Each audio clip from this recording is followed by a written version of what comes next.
Hello and welcome to The Environment Matters, a monthly production of the Environmental Protection Agency in Guyana, where we explore the work of the agency in fulfilling its mandate of environmental protection and biodiversity conservation. I am your hostess, Aretha Ford. A happy and productive 2023 to you, our viewers. In this month's episode, we continue to reflect on our achievements for the year 2022. And we're joined by Mr. Cesnarain Tombi, who is the head of our branch office in Berbice. So Tombi, I know this is your first appearance on the program, so I'd like to say a special welcome to you and thank you for joining us today. Thank you for having me, Rachel. All right. Happy New Year to all viewers out here. All right, so let's go straight into it. Our Berbice office has been functional for, I think it's about 2 to 3 years now. For 2 years. Yes. And so for the past year, what would you consider to be your crowning achievement? All right. For 2022, we would have had several achievements, but the major one would be our collaboration with local authorities in the region, specifically the NDCs, the RDCs, the police, and other sister government agencies. In 2022, we would have held capacity building sessions with these NDCs and town councils, all of them, all 18 NDCs and 3 town councils. We started early in January where we had these capacity building sessions, enabling them, their environmental health officers or sanitary officers that they have, how to deal with small scale poultry operations, wash bays, and those things that falls primarily within their jurisdictions. And those complaints would come to the EPA as well. So in that first engagement, we would have helped them build their capacity so that they can be first responders, because most of the time complainants expect the EPA to be out there immediately when they make the complaint. Indeed. Region 6 is a large region. Geographically, it's large. And so that's why we wanted the NDCs. They can be first responders, assess the situations. If they need help, they can always contact us and we will be there. All right. Then we had another follow-up engagement in June with them. This was part of the agency's larger taking EPA to the people in June, where we met again with all the NDCs, the town councils, the police, but this time we also invited developers, to close that gap between the agency, the NDCs, and these developers so that they could come in compliance, understand our permitting process, what roles the NDC has to play. They have to give their no objections before they come to the agency, and so that the NDCs also understand what they have to do and they can advise these projects, because they will be the first one to see these activities going on before we notice them, because they have a small geographical area to cover. All right. And of course, in our final sessions with them, we had done something that we had promised in our previous sessions to give them our litter removal orders or cleanup orders, because the NDCs would have complained to us that people wouldn't desist from littering because their notices, the fines are small, their laws are a bit old, and of course our laws have stricter penalties, higher fines, and we would have had sessions with them teaching them how they could issue these orders, in which situations, what to do, how to fill up these orders. And so far it's been 3 months and some of the NDCs have used it already, and we're happy to see that the polluters are 100% compliant with all of our notices so far in terms of litter. Yeah, I think that's excellent, because littering remains a bugbear in Guyanese society. And of course, we want to change the culture of littering. And a big part of that is the enforcement, because I believe that, from nursery school, we all know about the dangers of littering. We sing the cleanup song, and yet, into adulthood, we tend to have these habits that are not friendly to the environment. And I'm happy that you've engaged the local authorities because, as you have said, indeed, they are the first ones on the ground. They're more dispersed than the EPA. They're able to see things before we get a chance to move into the communities. And so, has the office seen a reduction in the amount of waste that's on the street, in the drains, etc.? Has there been any dent in the litter situation in Berbice? There have been, but there's still much more work to be done. Of course, there are other issues surrounding littering, like access to dump sites or the number of disposal sites, waste disposal sites. And we are continuing in 2023 to work on these issues by cooperating or collaborating with the Ministry of Local Government to have more dump sites or waste disposal sites, landfill sites in Region 6. And of course, the agency in all other regions as well, because it's not just a Region 6 problem. Yes. Yes, it is a national problem. And of course, we take this opportunity to plead with you, our viewers, to ensure that you do the right thing when it comes to your waste. Reduce the amount of waste that you produce. From time to time, we would have shared and we will continue to share tips to reduce our waste. Put your waste in the right place. Of course, that's in the bin or your whatever receptacle you have.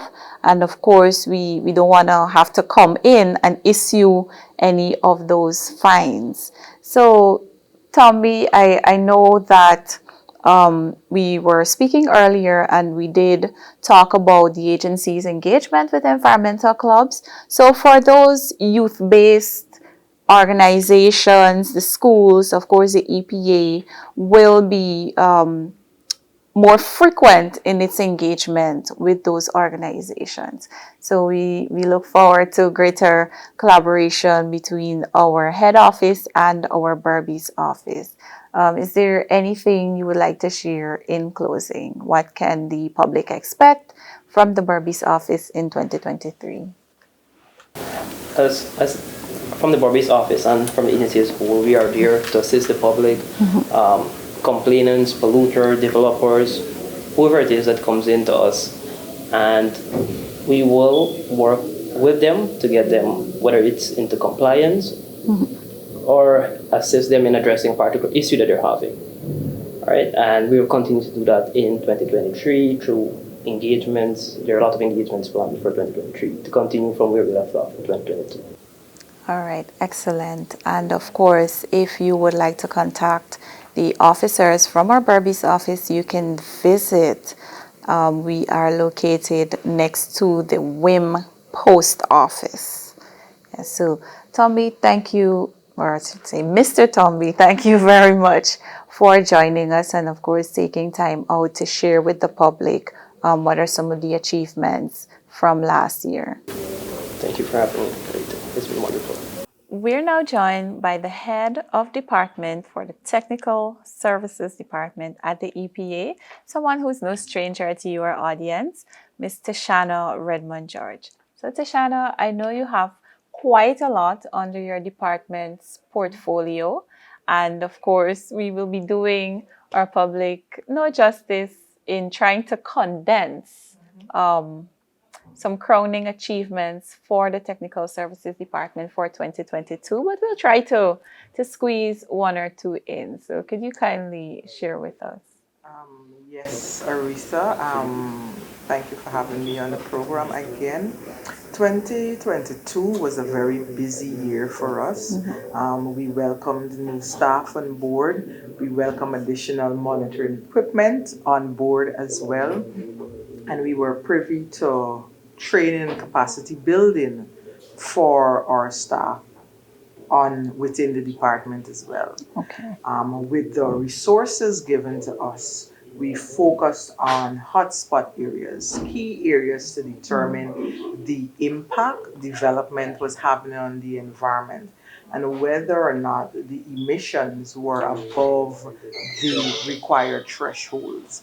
So in 2022, we focused on monitoring particulate matter particularly, as well as gases. We were very happy to go into the mining communities of Madhya and Bartika, where we did everything. We did particulate matter, we did gases, and we looked particularly at mercury in the air.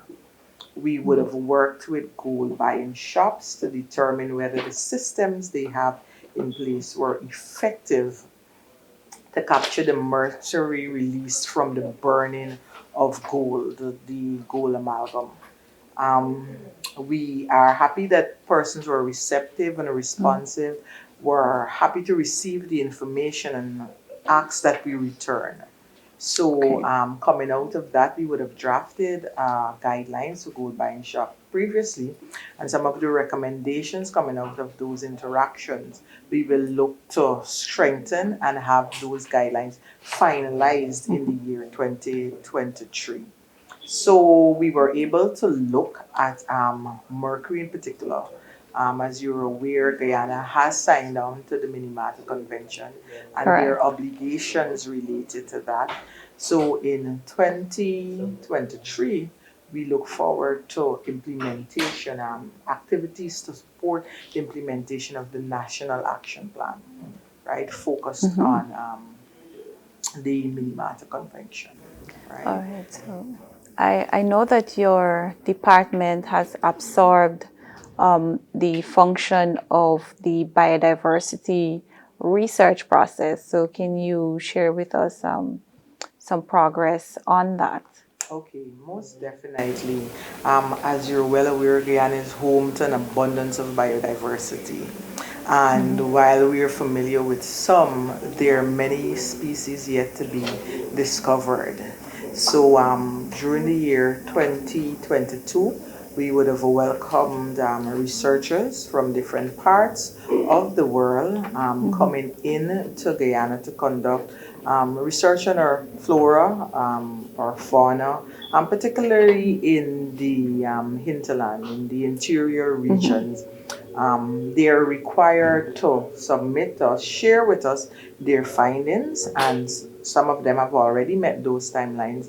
And we know that this information can help to fill the gaps where we have as it relates to the biodiversity within our country. At one report, they actually indicated they found a species of butterfly that they were not familiar with. So they were going Oh, to go I like back. that. So they were hinting at new discovery there, right? So there is a lot of rich biodiversity within our country that our biodiversity research process allows persons locally as well as internationally to have access to.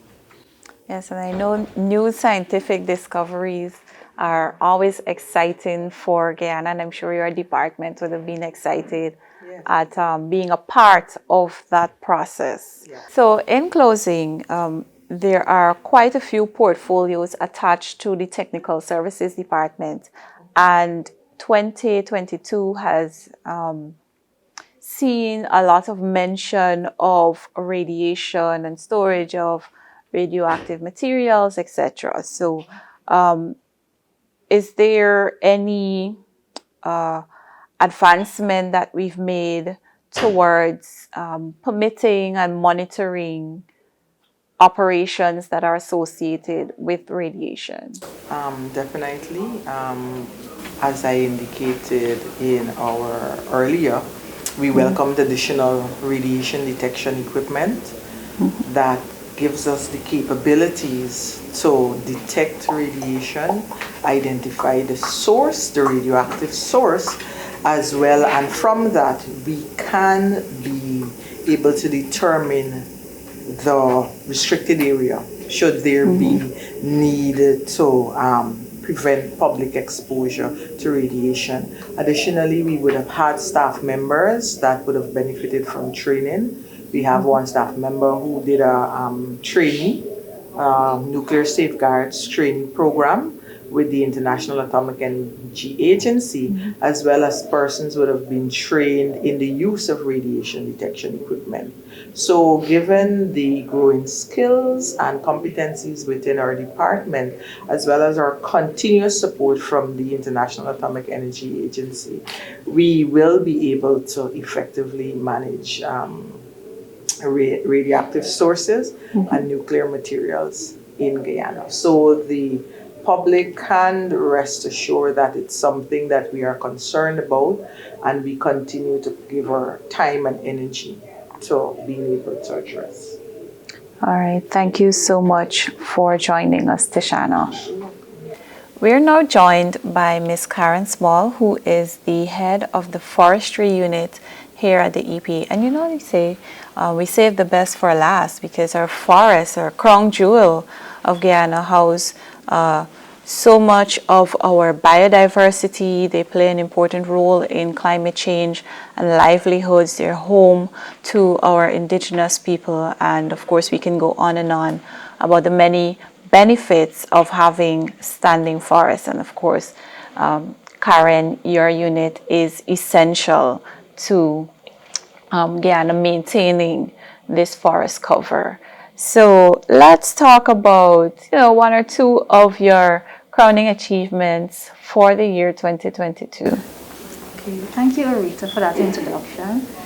And indeed, the forest plays a significant role in our daily lives as well as for Guyana. Recently, Guyana had signed a legally binding agreement at COP15, which is the voluntary partnership agreement, signed the voluntary partnership agreement, which will promote sustainable trade of legal timber to the European market. What that will say to EU buyers is that timber coming from Guyana is legal, but also what it's going to say, because the Environmental Protection Agency has played a significant role throughout the VPA process, is that produce coming from Guyana, the forest operator will take into consideration best environmental guidelines, because in keeping with the Environmental Protection Act, once you harvest and utilize forest produce, you must have an environmental authorization. So when we talk about the legality of timber, we are also speaking about the environmental authorization. Having that, it has been an indication that, look, I'm going to harvest, take into consideration our biodiversity, our buffer zones, our waterways, and so on. So that is what it's saying. We're going to take into consideration personal protective wear, how we protect ourselves, and so on.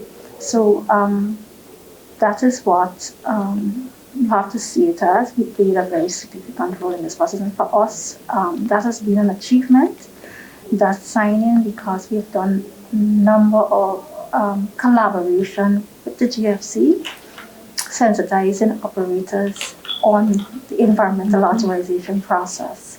And when you sensitize operators on the environmental process, what you're saying is, look, these are the best environmental guidelines to follow during harvesting, during utilization, even when you're transporting forest produce. These are the guidelines to follow. And that is how we've played a significant role over the years. We have worked in all 10 regions, not almost, all 10 regions of Guyana, forest operators, bringing them into compliance, yes, as well as those who are not in compliance, sensitizing them on the importance of being compliant with our process. Of course, I could imagine every operator would want their produce to touch the European market. And so the environmental authorization is one of those documents that they must seek first before they get their FEC license to export to the European market. So for us, that has been an achievement, where we were able to meet hundreds of operators actually, for 2022, bringing them into compliance. Yes. And as you were sharing, what came to mind is that with this achievement, the EPA and Guyana more so is able to contribute to these sustainable development goals, sustainable consumption and production of products, climate action, protecting life on land, and the other associated goals, partnership for the goals when you talked about our collaboration with the GFC. So, we're able to contribute to the grand scheme of things. And I know your officers are very, very much occupied with the outreaches to the operators during that time.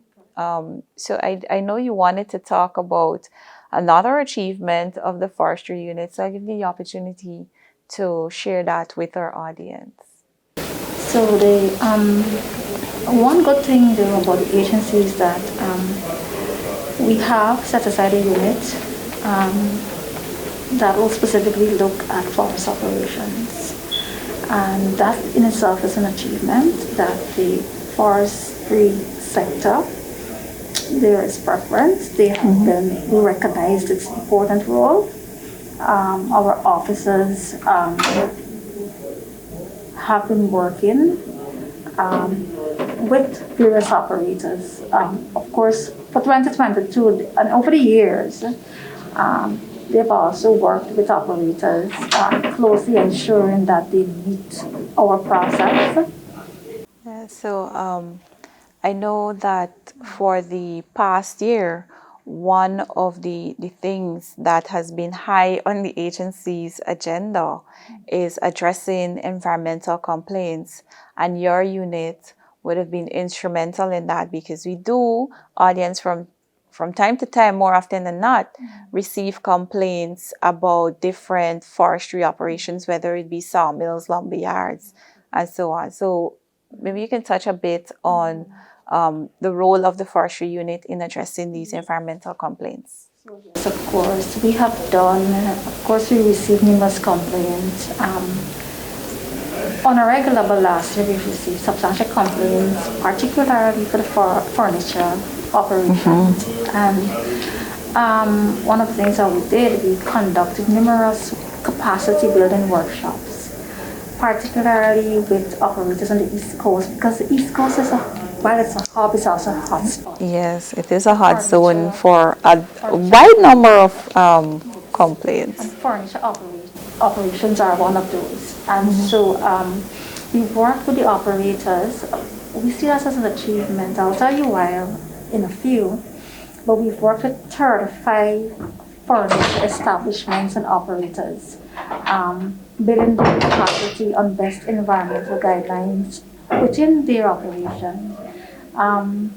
What we found going back, we know that when we started, some operators didn't have some of the guidelines in place, some of the measures, and we did a follow-up, and some of them were putting these measures in place, and for us, that was an achievement. From not knowing what to do to now knowing what you can do. And so we have worked, and we will continue this year to work with those operators, bringing them into compliance with what we would want for them, as well as, of course, taking the environment into consideration. So, yeah, for us, it was an achievement with these operators. Karen, thank you very much for sharing with our audience. And audience, this is the point where we take an ad break. We ask that you stay tuned, and we'll see you on the other side.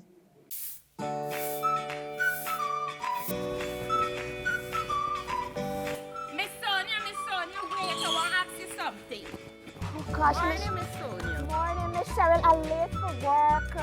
I noticed the other day y'all had a big campaign with them police officers, so shutting down them people barbecue, wedding, dance. Man, how y'all expect these people to make money and survive? Oh, Miss Cheryl, that is far from the truth. The EPA and the Guyana Police Force are actually working together to ensure that persons who conduct certain businesses and activities are authorized. We've tried to allow them to adhere to the noise regulations. Well, this gonna be a new law. What law is this? These laws were always in place. It's now that we getting all these complaints at the agency, we are trying to enforce them. The Environmental Protection Act has been in place since 1996, and it states that persons and businesses must apply for environmental authorization before operating a sound-making device. Well, girl, I never know this thing is prior to the law. So if you're keeping a barbecue or an open-air function, like a wedding or a concert, especially in your community, right, and you're playing a music system, you have to apply for a short-term noise permit. And for persons that operate in a business and you got generators and stuff, you have to apply for a long-term permit. And that is applicable to bars and hotspots and clubs also. Well, now that you explain it, I understand it. It's unfair to the elderly, sick people, and even them little children. That is correct. According to the World Health Organization, loud noise can cause stress, sleep deprivation, and hearing impairment.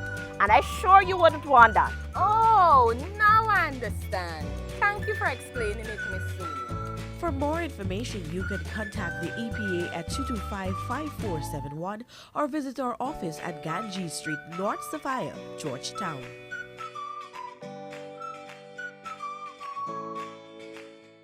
Do you have an environmental complaint?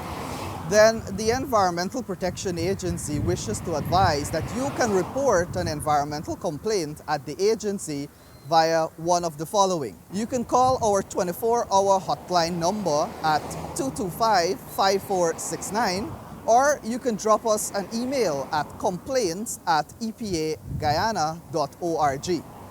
Or you can message us on our Facebook page at EPA Guyana, or you can message us directly on Instagram at EPAGY. Please note, when submitting an environmental complaint, you would need to submit the following: name of complainant, that is the person who is making the complaint, the address of that person, a contact number, as well as the alleged polluter, a name for them, or a name of their business, their location, and the nature of the complaint.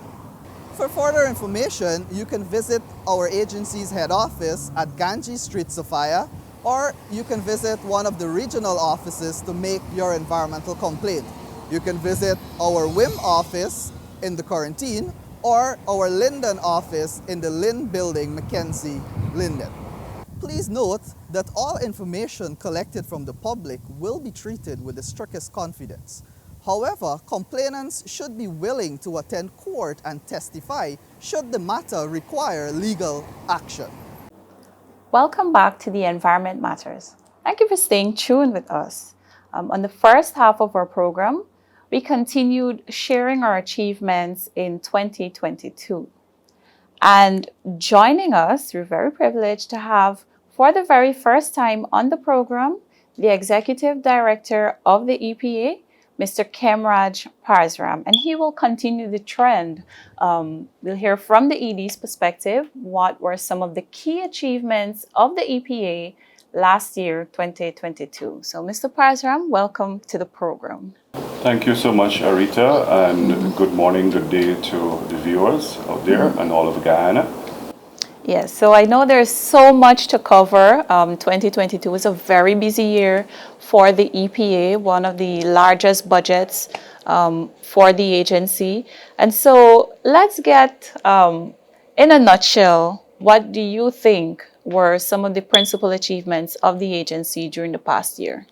Right, thank you. Well, the EPA, as you know, I took over the reins in July of 2021. And the first part, well, the latter part of 2021 was all about in terms of planning and setting the vision for the EPA. And in 2022, we set out to do a few key things. And of course, it's all work in progress. And what we started was primarily the main issue, the main target was streamlining our environmental authorization process. And that was particularly focusing on our decision making, screening applications for environmental authorizations, and determining clearly when will there be a requirement for an environmental impact assessment. And that had to do with our screening process, and our screening process being based on science and being based on data and an assessment by our officers. And of course, building the capacity of our officers to actually conduct the proper screening and Yes. making the appropriate recommendation. So that is one of the key things I'm very proud to say that we have managed to streamline, having our clear screening process and setting out a clear path and decision-making process in determining when and where we require an environmental impact assessment. And of course, that is Yeah. in keeping with the Environmental Protection Act. And that is one of the most prominent and important issue, is ensuring that the EPA is in compliance with its own act. And that is Yes. what we did. Yes, and I'm glad you brought up the point of sound decision making based on science. We had in the previous program Ms. Rashana Thomas, our GIS specialist, talking about some of the new technologies that we would have acquired to conduct remote sensing, and I know that's something that you're very proud of. Right. And so, yes, that is a major strategy. And in fact, in previous engagements with the media, I set out that one of the key things the EPA needs to basically take a modern approach and to leverage technology. And we always say we want manpower, more and more manpower, but technology has developed and has gone a far way. And it's important that we leverage that technology to ensure that we are, in terms of undertaking our compliance and enforcement responsibility. And as you rightly said, we set out to set up a remote real-time monitoring room. And what that basically entailed was, first, and oil and gas was the major issue, was ensuring that we get the data, the real-time, the data in terms of produced water, the data in terms of flaring, the data in terms of oil production, water discharges, and all those things, and having it in real time in our offices, manned by an officer and our oil and gas team as well, so that we can see real time what's happening. A major part of that was our partnership with the Maxar Technologies, and this was facilitated by the Ministry of Natural Resources and the U.S. Embassy, and we managed to engage in a contract with Maxar Technologies to actually have real-time task satellite. So an event happening offshore or anywhere in Ghana for that matter, we can task the satellite to go to that location and see real-time what's happening. And we have been using that and testing it out in the past year. And so that is a great achievement. We managed to actually see, for example, when there are minor spills, we're able to task the satellite and see the extent of the spill and determine the volume and stuff like that. So that is a tremendous and very, very important achievement for us. And of course, there are other things like your air quality sensors. We have sensors across the countries in regions 2, 6, 10, and region 4. We intend to, of course, expand that in the coming year. Importantly, as well as our water quality, and we've managed to truly, you mentioned government has given us significant capital budget, and we've invested in real-time remote monitoring for water quality. So these sensors or buoys, we call water quality buoys, that have been placed in our coastal waters, in our rivers, and to have real-time data coming in terms of the water quality. And in fact, that is being shipped and delivered to us. We had a slight delay last year, but as of this month, sometime we should have that delivered to us, and we will engage in terms of deploying them. So that's definitely something to look forward to, audience. In the coming year, EPA's increased capability to monitor different environmental parameters. We talked about that, air quality, what's in the air, water quality, how clean is the water that we use. And in your remarks, you talked a lot about collaboration with different agencies. And so that brings me to our complaints management. And audience, if you recall, we were sitting with the head of the complaints unit, and he would have talked about the collaboration with the Guyana Police Force and how important it is. Remember, the environment is everybody's business. So, Mr. Parsham, I just want you to touch a bit on achievements when it comes to addressing environmental complaints. Do you think that the program has been successful, and what are some of the things that we can look forward to in the new year? Yeah, and definitely, and that is one of our major achievements in terms of establishing a dedicated department that is focused on addressing complaints, and importantly, our emergency response capability. So that is one of the things that all of the staff of the EPA can be proud of. And as you mentioned, you spoke to the head during last year. Over the years, over that year, 2022, I keep mixing up the years.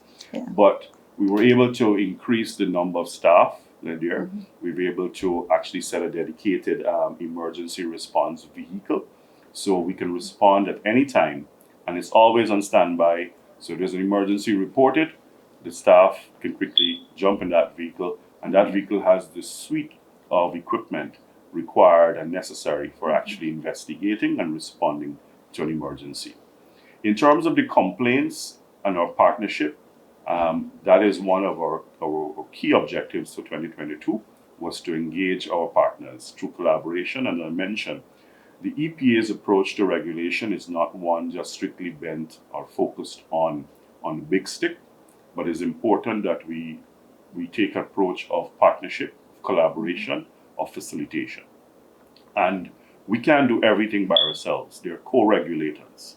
And so our partnership with those regulated police force, the NDCs, they have their own responsibilities as well at the very local level. So it's a triage, or it's a level of cooperation, collaboration at all levels of network. So from low to national to regional and even international. Correct. And so that is one of our major achievements, is engaging the police force, and they have been very, very responsive and cooperative. And one of the biggest issues in our complaints aspect is noise. And you get tons and tons of complaints about bars and loud music and so on. So we have to target it from an enforcement perspective with the Guyana Police Force. And that is something that is improving. We started it in 2022 and will continue in 2023.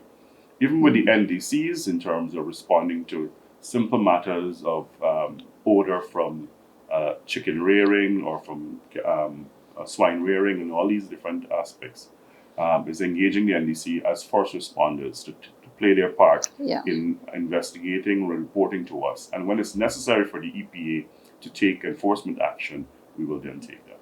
So all in all, that partnership is one that is increasing, and we will continue to work in that regard for 2023.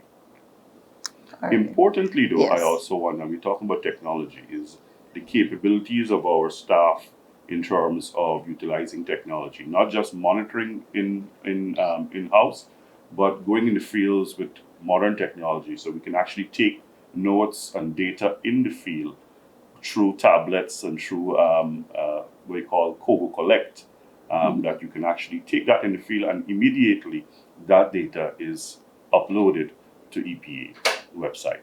So I can sit here and I can see when an investigation is being carried out somewhere in Linden, and I can see the data being put in terms of water quality, in terms of noise, and all these different things. So those are some of the key major achievements that I'm very, very proud of. All right. And so when we're already in 2023. So later on in the year, what are some of the things that the public can look out for from the EPA? And before I get to that, Arita, I also want to highlight the important thing is we talk about all these technology and partnership and so on, but the EPA as an organization, also one of our proud achievements was building our capacity of our staff. Indeed. Of course, not just capacity in terms of training, but in terms of remuneration, in terms of the organizational structure. If we don't have a happy staff, how can we execute our mandate? And so that is one of the key things that we set out to do. We're not perfect, we're not there as yet, but the intention, we started it in 2022 to restructure, to put the right people in the right places, the right expertise, and as well as remunerating our staff adequately. And with, of course, with government's approaching of increasing salaries and at the end of the year, that was welcomed as well. Yes, and as a staff of the EPA, I can say that I'm satisfied with the work environment, with the efforts of management to ensure that, not only on the remuneration side of things, but to ensure that there are activities for the staff Correct. that would cater to our mental health. We have a social committee that looks at engaging staff on another level. We have our games committee. I know I enjoy Scrabble on Wednesdays. You know, it takes the load off. So there are a number of initiatives here at the EPA, and we thank management for implementing, and of course, we the staff look forward to much more in 2023. We work in a very stressed environment, and as you know, we are stressed from all ends, from the policymakers to the public to our clients, and one thing is setting us being client-oriented.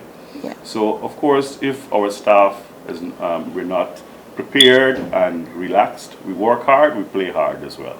So we have to ensure that there are adequate facilities to maintain their mental fitness.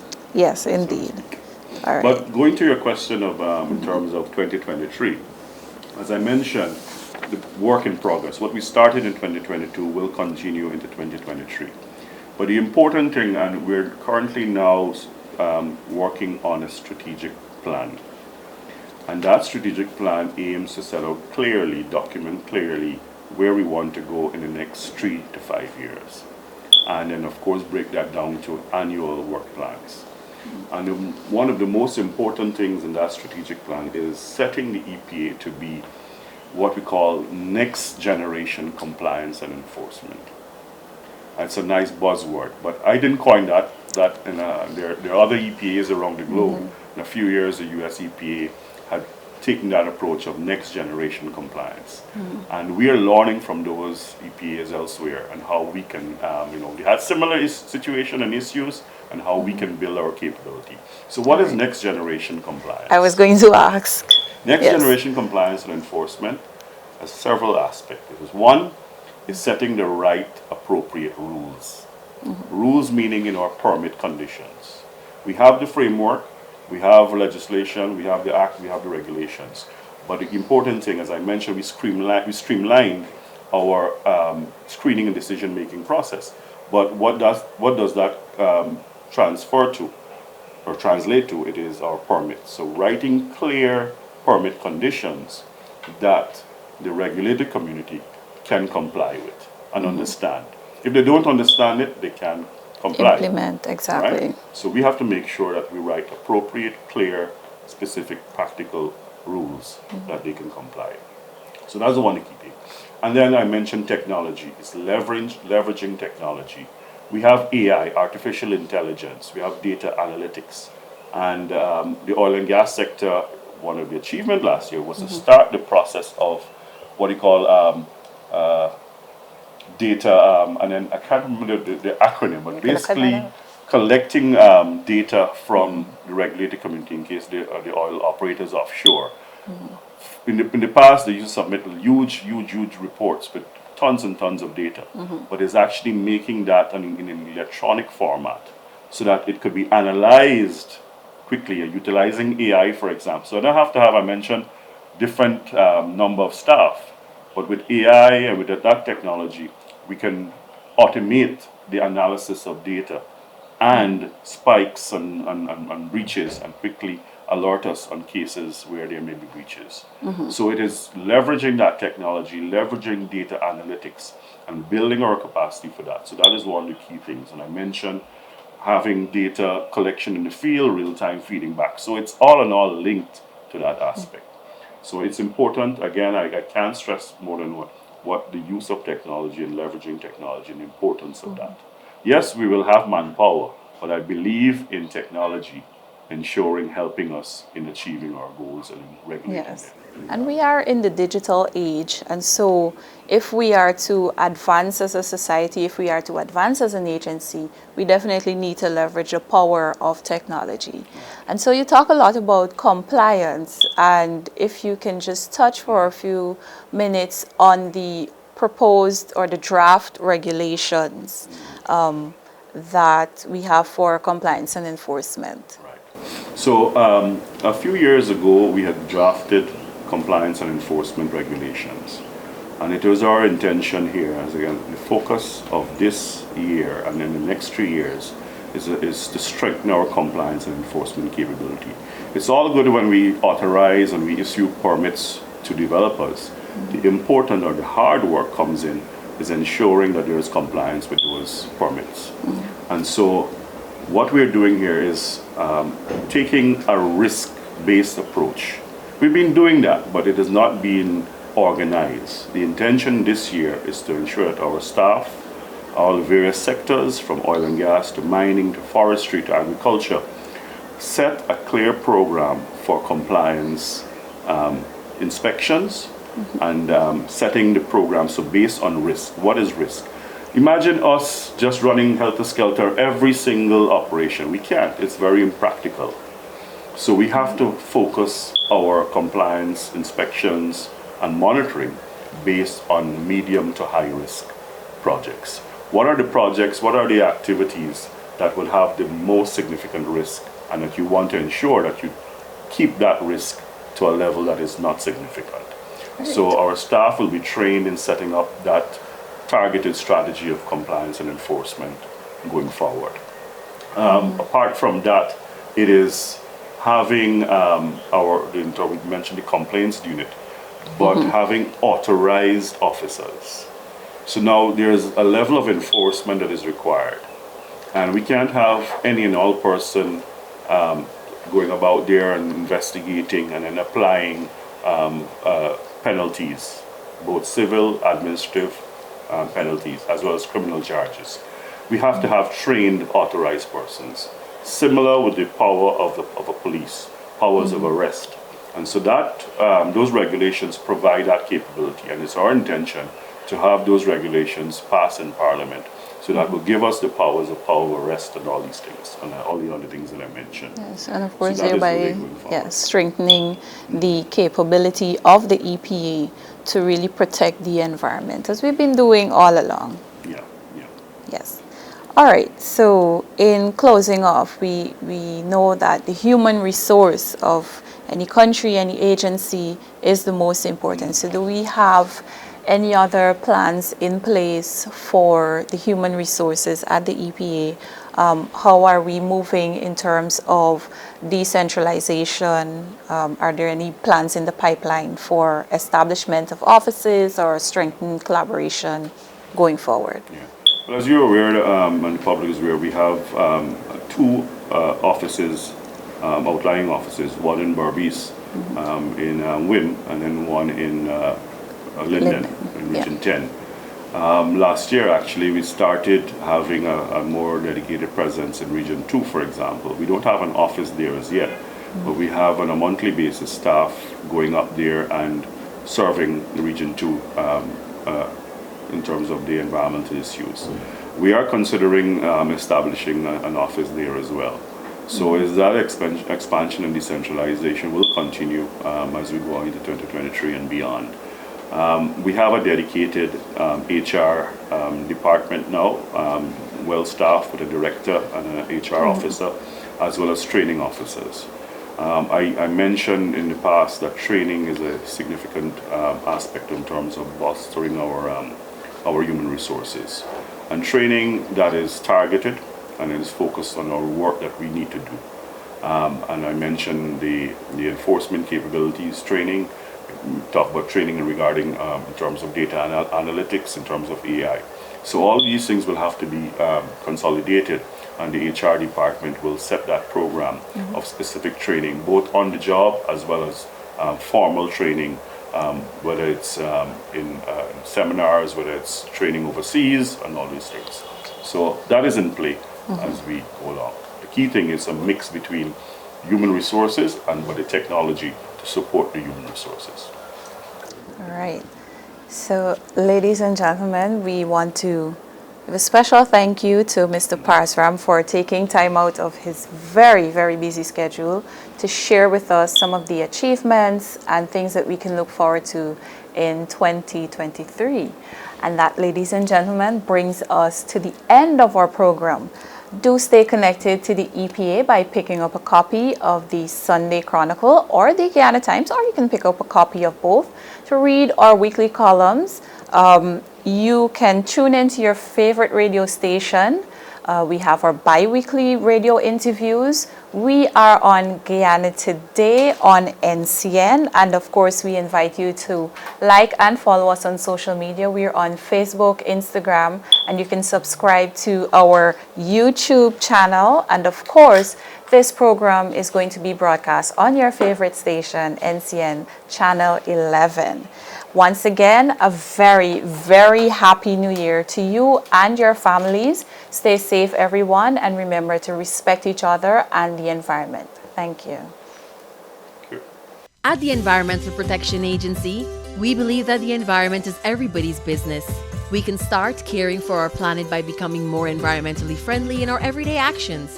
Here's what you can do: dispose of waste in a garbage bin, clean our drains, yards, and carpets regularly, take a reusable shopping bag to the market, support local butchers and farmers to reduce packaged waste, plant a kitchen garden, trees and flowers, compost your organic waste, conserve water and electricity, carry a reusable water bottle. These little acts are good for your health and that of the environment. Remember, healthy people work better and achieve more, and together, small actions make a big difference. For further information on how you can help, please contact the Environmental Protection Agency, EPA, Ganges Street, Sophia, or telephone us at 225-5467. You can also visit our website, epaguyana.org, or our Facebook and Instagram pages.